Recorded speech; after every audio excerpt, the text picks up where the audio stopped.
Tonight, one man is in custody after allegedly threatening to bomb the Spokane County Democratic headquarters. We hear reaction from city leaders and any latest developments. At the Wellness Center, we believe that an element of fitness is part of the solution. And businesses are trying to go around guidelines set in place by Governor Jay Inslee. We see how gyms are turning into wellness centers. Tracking 3 rounds of precipitation into the middle part of the month. Most of that snow, but could be a variety across the region. And we do have some breaking news at this hour. A man hit by a vehicle in downtown Spokane is dead. That's according to Spokane police. The incident happened at Howard Street and 3rd Avenue in downtown Spokane just hours ago. 50-year-old David Messinas was arrested as the involved driver. Police say he was under the influence. West 3rd Street from South Wall Street to Stevens are blocked off at this hour. It's unclear at this time how long they will be closed. You can head to KREM.com for all of those latest updates. Also new tonight, city leaders are condemning the use of violence after a bomb threat at the Spokane County Democrats headquarters. City Council President Brianne Begg says Spokane is stronger than fear, and together we stand for peace, justice, and a thriving community. Good evening, everyone. Thanks for being here tonight. I'm Regina on. Mark is off. Spokane County Democrats believe they were targeted in a political attack after a man walked into their headquarters with a bomb threat this morning. And the headquarters are inside a labor union building on North Division, and according to police, the man repeatedly threatened to blow up the building and held one person in an office against their will.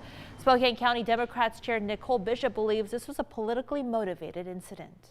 He handed a manifesto to our volunteers and said that he had a bomb, and she was able to see out of his backpack there were wires that were coming out of it.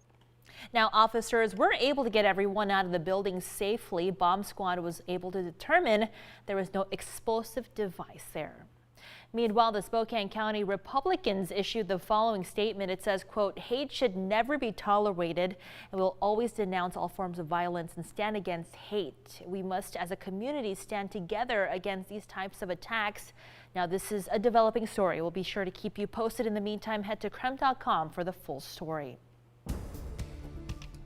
All right, how about we take a pause now and talk about weather. Happy Wednesday, everybody. Driving out there tonight, though, during my dinner break, a lot of fog that I saw, and of course, just simply chilly out there. Thomas Patrick here now. So, Thomas, is there a chance of snow this week? And also, talk about that fog tonight. Yeah, the snow is going to be our first snowfall of the month, which is kind of hard to believe after how much snow we've seen in October and November. But the fog is the main headline for tonight. A live look outside at downtown doesn't reveal too much. You can see the U.S. Pavilion quite clearly, just that blanket of gray but low-hanging cloud cover overhead. But let's take you a little bit higher up in elevation out towards I-90 Geiger Boulevard. That would be near the Airway Heights area, and that is extremely foggy at this moment. And then I took a peek outside our South Hill studios. It is decently foggy, somewhere halfway in between downtown and the what you just saw out there on I-90. That's kind of what we're experiencing on the South Hill. 1/8 of a mile visibility being reported at the airport,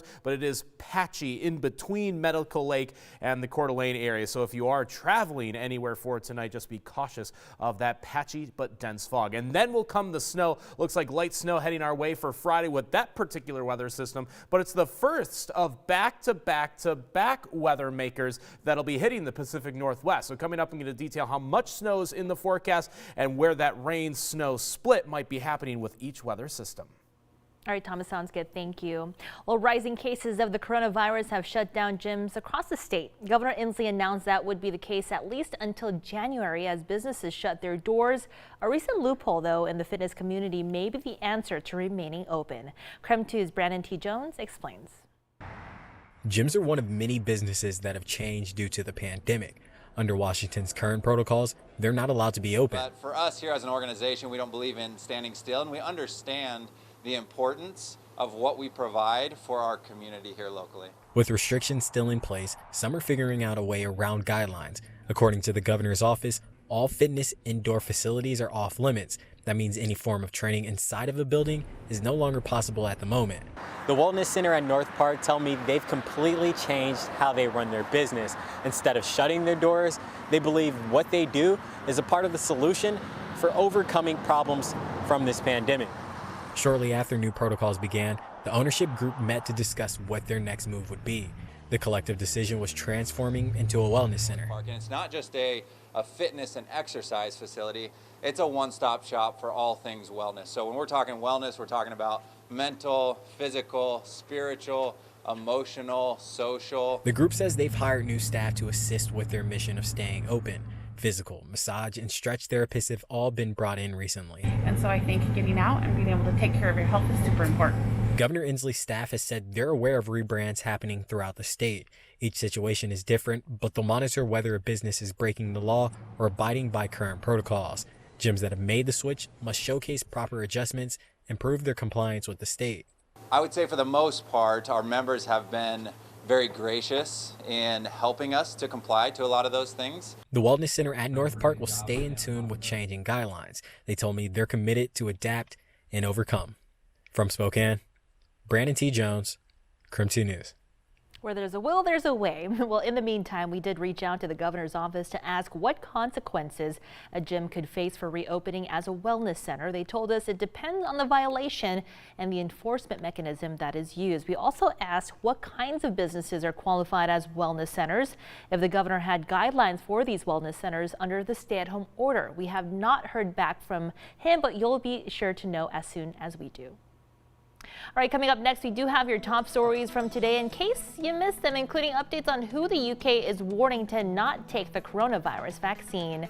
And we break down the latest coronavirus data for Spokane County, and we hear how local healthcare leaders are prepping as hospitalizations continue to rise.